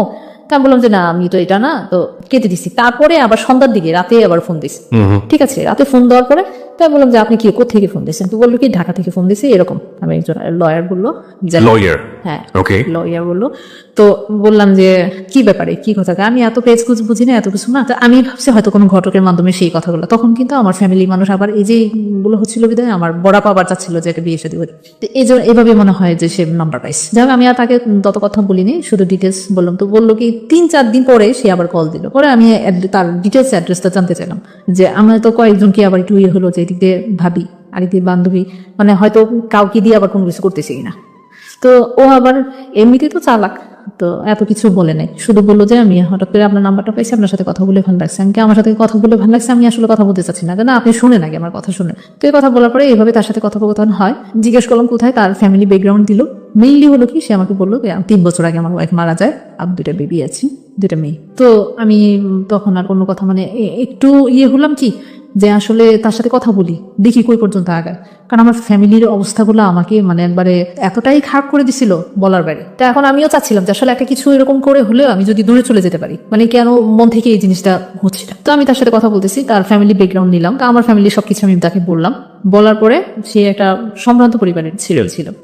তো তার কথাবার্তা ভালোই লাগলো, কথাবার্তা। সে কি চাচ্ছিল আলটিমেটলি? সে অ্যাকচুয়ালি মানে কি চাচ্ছিল, বিয়ের প্রপোজালটা সে আমাকে সরাসরি দেয় নাই, সে আমাকে অনেকদিন পরে প্রায় জানুয়ারির 3 তারিখে 4-5 তারিখ থেকে কথা হলো। তো এরপর থেকে কথা বলতে বলতে ফেব্রুয়ারি মাসের 11 তারিখে আমাদের কলেজ থেকে আমরা পিকনিকে যাবো। তো পিকনিকে যাবো, তো ও তখন বললো কি যে আমাদের এলাকাটা তো একটা পিকনিক স্পট, আমাদের বাড়ি। কলেজ থেকে পিকনিকে যাবেন মানে? আপনি তো তখন পড়ছেন না। হ্যাঁ আমি তখন উন্মুক্ততে ভর্তি হলাম। তখন আপনার উন্মুক্ততে ভর্তি হয়েছিল? ওকে ফাইন, হ্যাঁ উন্মুক্ত থেকে আমি ওখান থেকে পিকনিকে যাবেন। তো আমি বললাম যে একটা কাজ করো, তোমরা যেহেতু যাবাই, তোমরা তখন আমাদের মধ্যে একবারে ফ্রিলি কথাবার্তা হচ্ছে, কারণ তার ফ্যামিলির সব ব্যাকগ্রাউন্ড আমি জানতে পারছি, সে আমার কথাও সবকিছু জানছে। আমিও তাকে কোনো কিছু লুকাইনি যে আমার এরকম হাজবেন্ড ছিল, আমার এই অবস্থা হয়েছে, আমি এখন এই পরিস্থিতিতে আছি, মানে এটা অনেক পরে। অল থিংস ডিটেল, মানে আপনি আমাকে যেটা বললেন বা আজকে যে বিজনেসে যা বলছেন সব বলেছেন? হ্যাঁ সব বলছি তাকে। ওকে। তার ফ্যামিলিগতভাবে চাচ্ছি তাকে বিয়ে করার জন্য, কিন্তু সে চাচ্ছিল কি যে আমি এমন একটা মেয়েকে বিয়ে করবো যার বাচ্চা কাচ্চা আছে, যেরকম একটা মেয়েকে বিয়ে করতে। ওকে। তারপরে তার সাথে কথা হলো, এর মধ্যে কিন্তু আমার ওই যে মাসলের আবার যাওয়া আসা, সে মাঝে মধ্যে প্রায় সময় আপনাদের গ্রামে দেখা করতে পারতো না, আমার ডাইরেক্ট কলেজে চলে যেত, যে শুক্রবার দিন ক্লাস থাকতো, শুক্রবার দিন আমার সাথে দেখা করতে যেত, আমি দেখা করতাম না। একদিন দেখা গেল কি যে আমি ওই দিন যাইনি, কলেজে সারাদিন থেকে ওই দিন পরে বিকালে চলে আসছিলাম। তো কাউকে তো চিনে না, কাউকে কোনো কিছু জিজ্ঞেস করতে পারে। লতার কি অবস্থা? লতা কি সংসারটাকে ভেঙে ফেলেছে? না, তারপরও সে আঁকড়ে ধরে সে আছে। তারপর কি হলো? পরে ওখান থেকে আমাকে সে ফোন দেওয়ার পরে এরকম ভাবে চলতে থাকে, আমরা আবার পিকনিকে যাই। এই ফার্স্ট তার সাথে দেখা। ওকে। হ্যাঁ পিকনিকে, ওদের এলাকাতে ওদের বাড়িতে পিকনিকে যাওয়া হয়। ওকে। তো ওইটা একটা মানে পিকনিক স্পট এবং একটা নাম করা বাড়ি। ওকে ফাইন, হ্যাঁ। হ্যাঁ তো ওখানে যাওয়ার পরে এই ফার্স্টলি সে আমাকে দেখে, তার সাথে সাথে আমার তার 2জন মুরব্বীর সাথে ফোনে কথা হয়। হ্যাঁ সে নানা ডাকে তাদেরকে এরকম। তো তাদের মুরব্বীদের সাথে কথা বলার পরে তো ওনাদেরকে দেখানোর পরে ওনারা বললো তো হ্যাঁ ভালোই, তো খারাপ না, হ্যাঁ ঠিক আছে তুমি এটা প্রস্তাব করতে পারো। আপনি তখন কি জেনেছেন যে আপনার কাছ থেকে নাম্বারটা কিভাবে পেয়েছি, আপনার নাম্বারটা কিভাবে পেয়েছি? আমি তাকে অনেক বলেছি, কিন্তু সে কোনোভাবেই বলে নাই। আচ্ছা হ্যাঁ, তো আমি বললাম যে কিভাবে, বললো যে এমনি রং নাম্বারে চলে গেছে। সে আমাকে প্রথম ফোনটা করিয়ে একটা অন্য নামে ডাক দিল। ওকে ফাইন, সেটা তো আমরা প্রথমে বুঝেছি, কিন্তু পরবর্তীতে গিয়ে নিশ্চয়ই আপনি আবিষ্কার করতে পেরেছেন। এটা বিয়ের পরে আবিষ্কার করতে, মানে লেটস আপনি বিয়ে করলেন, কতদিন পরে বিয়ে করেছিলেন? মানে জানুয়ারির 3 তারিখে তো তার থেকে কথা শুরু হয়, তো ওই 2012 সালে 24 এপ্রিল 24 এপ্রিল আপনি তাকে বিয়ে করলেন। এবং আপনি মন থেকে কি তাকে রিসিভ করেছিলেন নাকি? শুধু একমাত্র ফ্যামিলির এই টর্চারিং এর কারণে আমি ফ্যামিলি থেকে বাঁচতে চাইছিলাম, যে আসলে আমার এখানে আর থাকাটাই অসম্ভব হয়ে পড়ছে। এবং যে কারণে আপনি বিয়েটা হ্যাঁ, করলেন। তারপরে আমি এই প্রস্তাবটা যখন সে আমাকে প্রায় 3-4 মাস পরে সে আমাকে প্রস্তাব দেয় যে আমি আসলে একই লাইনে আছি, আমাদের যেহেতু নাই, আমারও ওয়াইফ তো আমাকে তো বিয়ে করাবি, আর তোমাকে তার এভাবে রাখবে না, তোমাকে তো বিয়ে দিবে, ঠিক আছে। আমাকে দেখানোর পরে সে আমাকে প্রস্তাবটা দিল। তা আমি বললাম কি যে এভাবে তো আর হয় না, আপনি একটা কাজ করেন, আপনি আমাদের বাড়ি ঘরে এসে দেখে যান। ওকে, হ্যাঁ, আমি যখন তাদের এখানে গেলাম, ওটা দেখার পর দেখি যে আমরা ওই তুলনায় কোনো কিছুই না। তো ওকে বললাম কি যে আপনি এসে আগে দেখে যান, দেখে গিয়ে আমার ফ্যামিলি আছে, আমার মামারা আছে, বাবা যেহেতু নাই, তো আর আমার বড়াপা আছে, তাদের সাথে কথা বলেন। তো আমার এই কথা বলার অনেকদিন পরে সে আমাদের দেশে বাড়িতে গেল। তারপর ও তো আগেই বললো যে আমি শুধু একমাত্র বিয়ে করবো একটা মেয়ে, আমি তোমাকে বিয়ে করবো, তোমার কোনো কিছু আমার দেখার দরকার নেই। তবুও দেখার দরকার আছে। এই বিয়েটা কি পারিবারিক ভাবে হয়েছিল? পারিবারিক, আমার ফ্যামিলি মানুষ জানতো, এখানেও আমি একটা প্রতারিত হই। সে বলেছে তার ফ্যামিলি মানুষ, তাকে ফ্যামিলি মানুষ সবাইকে জানাইছে, কিন্তু কিন্তু ultimately ফ্যামিলি জানে না। মানুষ ওরা ওদেরকে বলছে, ঠিক আছে, কিন্তু তারা কেউ এটা অ্যাকসেপ্ট করে নাই। ওকে, তো আমার বললো কি যে তারা এই কারণে অ্যাকসেপ্ট করে নাই, কারণ তোমার 2টা বাচ্চা আছে, এই জন্য, নিলে আর সবকিছু ঠিক ছিল। বিয়েটা হওয়ার পরে কি হলো? বিয়ের পরে আমি প্রায় তার এখানে গেছি অক্টোবর দিকে।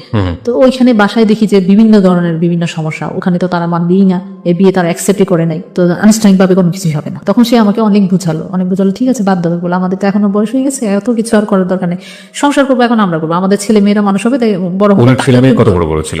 বড়ই ছিল, 13-14 বছর ছিল। 13-14 বছর ছিল। একটাই মেয়ে? দুটো মেয়ে ছিল। হ্যাঁ, এই জন্য আরেকটু বলে যে মেয়েদের বিয়ে দিলে শ্বশুর বাড়িতে চলে যাবে, আসবে যাবে, এরকম। মেয়েরাও তো সাধারণত ওরাও প্রথম আমাকে অ্যাকসেপ্ট করে নাই। আপনি জি, আপনি একটু বলেন আমাকে এই পর্যায়ে যে আপনার সাথে ওনার যোগাযোগটা কিভাবে হলো, আপনি আবিষ্কার করলেন কোন পর্যায়ে, কে ছিল এর পেছনে, নেপথ্যে হোতা কে ছিল? পরবর্তীতে জানতে পারি যখন আমাকে সে বললো, অনেক রিকোয়েস্ট করার পরে, আর আমি উদ্ঘাটন করলাম তখন যখন শুনি যে তার শ্বশুর বাড়ি, তার মানে তার ওয়াইফের বোনের বাড়ি, তার বাবার বাড়ি যেখানে, সেখানে তাকে সে চিনে। হ্যাঁ, তাকে সে চিনে, চেনার পরে তখনই আমি বললাম যে তাহলে তুমি এইখান থেকেই আমার নাম্বার পাইছো, তাছাড়া তো আমার কোনো মাধ্যম নেই তোমাকে ফোন করার। আমি তো ভাবছি যে হয়তো কোনো ঘটকের মাধ্যমে হয়তো তুমি পাইছো। ওকে, হ্যাঁ, বললো যে পরে সে স্বীকার করলো, আসলে মিথ্যা বলে তো আর লাভ নেই, ঠিক আছে, হ্যাঁ সত্যটা এখন স্বীকার করি, হ্যাঁ সেই আমাকে নাম্বারটা দিছে। তাই আমি বললাম যে কিভাবে নাম্বার দিল, কিভাবে, কেন আসলো তোমার কাছে? সে তো সবসময় আসতো, সে তো অন্য টাইপের মেয়ে ছিল। তো আমি আর তার সম্পর্কে এখন আপাতত বলতে যাচ্ছি না। তো যে সে সবসময় আসতো আমার সাথে কথা বলতে, ওই ব্যাপারে এখন অনেক আইসা কান্নাকাটি করলো যে আমার হাজবেন্ডকে তো এরকম একটা মেয়ে পছন্দ করে, এসে পাগল বানায় ফেলছে, এসে দেখেন আপনি কিছু করতে পারেন কিনা। তখন বলে কি মেয়ের নাম্বার দাও আমাকে। এইভাবেই সে আমার নাম্বারটা নিয়ে নেওয়ার পরে কথা বলতে বলতে হাজবেন্ডকে পাগল করে বলছে, মানে হচ্ছে লতা। হ্যাঁ। লতার কাছ থেকে নাম্বারটা নিয়েছে। ওকে, লতার কাছ থেকে সেইগুলো জানতে পারি। তারপর বিয়ের পরে অনেকদিন কেটে যায়, আমি ওই বাসায়, আর তার ফ্যামিলি মানুষ যেহেতু এটা মানতেছে না, তা আমার ফ্যামিলি থেকে এটা একটা প্রেশার আসছে ওর উপরে যে তাহলে আপনি এটা করলেন কিসের জন্য? হ্যাঁ, আপনি জানেন আপনার ফ্যামিলির মানুষ এটা নেবে না, মানবে না, তো কেন অসহায় একটা মানুষ মেয়েকে আপনি এরকম এটা করলেন? তো আমার আপাকে অনেক বুঝাইলো যে আপা আপনি নিয়ে টেনশন করেন না, আমি ওকে মাথায় করে রাখবো, এ ব্যাপারে কোনো টেনশন করার দরকার নেই, কারোর উপর কেউ কথা বলার কোনো সুযোগ দেবো না তাকে। তো জাস্ট ফাইন, এখন যেহেতু হয়ে গেছে এখানে, তো আবার আরেকটা কিছু করা যায় না, সেকেন্ড টাইম। তো আমি এটা আপাকে বললাম তো থাক, যা হয়েছে হয়তো আমার কপালে ভাগ্যই এমন ছিল। তা আমার মনে তো ওইটা যে আমি তাকে আসলে কষ্ট দিচ্ছি, এটা আমাকে তখন থেকে আমি ফিল করা শুরু করছি, আসলে ওই কষ্টের কারণেই কিন্তু আমি এই জিনিসগুলো আমার হচ্ছে। মানে আপনার হাজবেন্ডকে কষ্ট দিয়েছেন সেটা না? আমার হাজবেন্ড প্লাস লতা দুজনকে আপনি কষ্ট দিয়েছেন, যে কারণে আপনার লাইফ দেয় আমার লাইফে। আমি না হলে সেকেন্ড ম্যারেজ এরকম হবে, ওর ফ্যামিলিটা অ্যাডজাস্ট করবে না কেন? আর নোট অন দ্যাট পয়েন্ট, প্রিয় শ্রোতা, সেকেন্ড যে ম্যারেজটা হলো সেখানে কিন্তু ওনার আপনার তার পরিচয় দিতে কোনো সমস্যা হতো না, কারণ সে লয়ার ছিল, তার অনেক প্রেস্টিজ ছিল, সম্ভ্রান্ত পরিবার ছিল। কিন্তু আপনি পরিবার কি পেলেন? প্রিয় শ্রোতার সময় এখন রাত একটা, আপনি শুনছেন যাহা বলিব সত্য বলিব, এবিসি রেডিও FM 90.2 আর জি কিপি আপনার সঙ্গে রয়েছি। এবং আজকে সত্যের মঞ্চে সত্যের আসনটি আলোকিত করেছে নিজের জীবনের ভুল এবং অপ্রিয় সত্যগুলো দিয়ে লুবনা। তার জীবনের ভুল এবং অপ্রিয় সত্যগুলো স্বীকার করে সে লাখো মানুষকে সচেতন করে যাচ্ছে যে হয়তো মানুষের অনেক ভুল থাকবে, কিন্তু সেই ভুলের জায়গাটিতে আপনি যেন আরেকটি ভুল না করে ফেলেন, সেই ভুল সংশোধনের জায়গাটিতে যেন আপনার আরেকটি ভুল না হয়ে যায়। তাহলে ভুলে ভুলে চারিদিকে শুধু ভুলেই পড়ে যাবে, অপরাধী ভরে যাবে। অন্তত যে সুখের লাগিয়া যে ঘর আসলে বাঁধার চেষ্টা করবেন সেটা আসলে অনলি পুড়িয়ে যাবে, কিন্তু বাস্তবার্থে তেমন কোনো সমাধান আসবে না। আমরা তার কাছে ফিরতে চাই। তারপরে কি করলো? আপনার দ্বিতীয় যে স্বামী ছিল তিনি তো আপনাকে সবকিছু জেলে শুনে শুনি বিয়ে করেছে। তো আমি অক্টোবরের দিকে তখন বড় মেয়ে সমমানী পরীক্ষা দেবে, আমার ছেলেও সমমানী পরীক্ষা দেবে।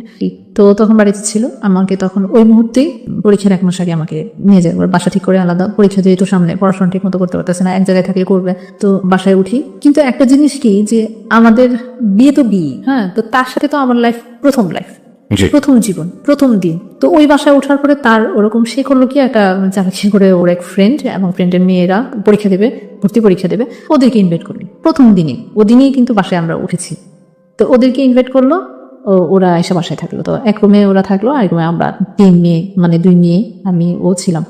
তো মানে জিনিসটা আমাকে এতটাই খারাপ লাগলো, ওকে আমি বললাম যে আজকে যাই হোক আমাদের প্রথম, তুমি এটা কি করলা, এটা কেমন, মানে একটা আছে না যে কথাবার্তা বলবো, সেটাও তো একটা জিনিস, যে আমরা পরিচিত হব, পরিচিত কি মানে পরিচিত এমনিতেই আছে, কথাবার্তা বলতেছি, মেয়েদের সাথে কথা বলতেছি, আমি ওই বাসায় আসা যাওয়া করি, কিন্তু নতুন বাসা, নতুন নিয়েছি, একটু গুছানো গাছানোর ব্যাপার আছে, একটা হুট করে মেহমান এসে আমি জিনিসপত্র কিভাবে রান্না করবো, কি দিয়ে রান্না করবো, কি করবো না করবো, সবকিছু তো একটা মেন্টাল ব্যাপার আছে, কোনো কিছুই তো আমি করতে পারবো না, কোনো সমস্যা হবে না। অ্যাকচুয়ালি তার মেন সমস্যা হলো যে, যেটা আমি পরবর্তীতে জানতে পারি, সেটা মেয়ে বিয়ে করে, খ্রিস্টান মেয়ে, তার ওয়াইফকে প্রথম ওয়াইফ থাকাকালীন তাদের বাসায় কাজ করতো মেয়েটা, ইস্টার্ন একটা মেয়ে, ওই বাড়িতে আসা যাওয়া করতো। তার ওয়াইফ আবার নিতান্ত একটা ভালো মানুষ ছিল, অনেক ভালো, তার ফ্যামিলিতে তার যতটুকু ব্যাকগ্রাউন্ড আমি তার এগুলো যেভাবে বের করেছি, ওনার এগুলো আমি সব কিছু জানছি, এবং ফ্যামিলি মানুষের কাছ থেকে, আমার যাদের কাছ থেকে, ওনার কাছ থেকেও তার প্রশংসা সবসময় প্রতিনিয়ত শুনতাম। আমার শাশুড়ি সবসময় কান্নাকাটি করতো।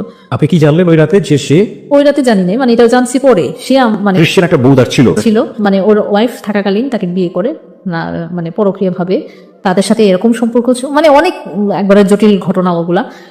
ওর কারণেই তার প্রথম ওয়াইফ মারা যায়।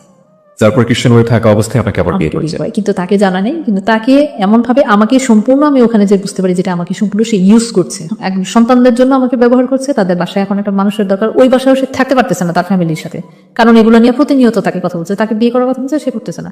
ওই যে এমন একটা কাকে বিয়ে করার কথা বলছে, মানে আমার সেকেন্ড হাজবেন্ডকে, ওনার সাথে তো আপনার বিয়ে হয়ে গেল, ফ্যামিলি তো জেনে জানাজানি হয়ে গেল, তারপর আবার তার সাথে তার কার বিয়ের কথা বলছে। ঠিকই, আগে থেকে ওইখান থেকে বের করে দেওয়ার জন্য, সে সংসার করার জন্য তাকে প্রেশার দেওয়া হচ্ছিল। কিন্তু সে এমন একটা, আমার মতো এমন একটা মেয়ে, বোকা মেয়ে খুঁজে পাচ্ছিল, যে তার ছেলে মেয়ে আছে, ওইটাই তার একটা, আমার একটা দুর্বল পয়েন্ট। সে ভাবছে যে এটা আমার একটা দুর্বল, যে আমার বাচ্চাদের জন্য বাধ্যতামূলক। আরেকটা হচ্ছে যে সে তো আগে থেকে লতার সাথে তার পরিচয়, লতার কাছ থেকে সে সব খবর জেনেছে, তো এর চেয়ে দুর্বল জিনিস তার নাই।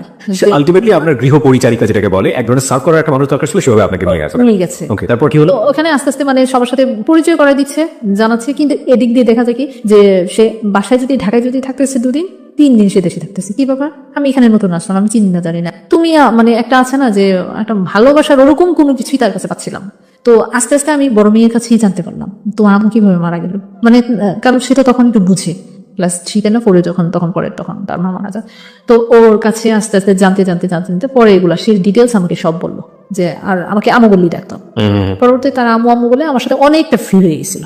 আর ছোট মেয়ে তো একবার পাগল, কোনো কিছু হলেই আম্মু। আর বড় মেয়ে হয়েছে কি, সে তো অনেক কিছু বুঝে, যখন ওর ফ্যামিলিতে যেত, ফ্যামিলি তারা উল্টাপাল্টা একটু কথা বলে আইসা আমার সাথে 2 দিন কথা বলতো না। পরে আবার দেখা গেল যে আসলে তারা যে কথাগুলো বলতেছে তার কোনো কিছুই না, আমি তো তাদের সাথে ফ্রিলি। তো যখন আমি এটা জানতে পারি যে তার একটা খ্রিস্টান আছে, তখন আমি বললাম যে তুমি আমাকে এই জিনিসটা জানালে না, তুমি জানো যে আমার সন্তান আছে, আমি তাদের জন্য যেভাবে হোক কোনো কথা তো আমার লুকাইনি। তুমি যদি আমাকে তখন বলতা যে আমার এটা আছে, তুমি কি মাইনা থাকতে পারবা? আমার প্রথম স্ত্রী কিন্তু এইভাবেই মানতে পারে নাই, সে চলে গেছে ভিতরে। তাই এখন তুমি কি চাও যে আমি এটা ভিতরে যন্ত্রণা সহ্য করে এরকম একদিন সরে যাই? তা আমার তো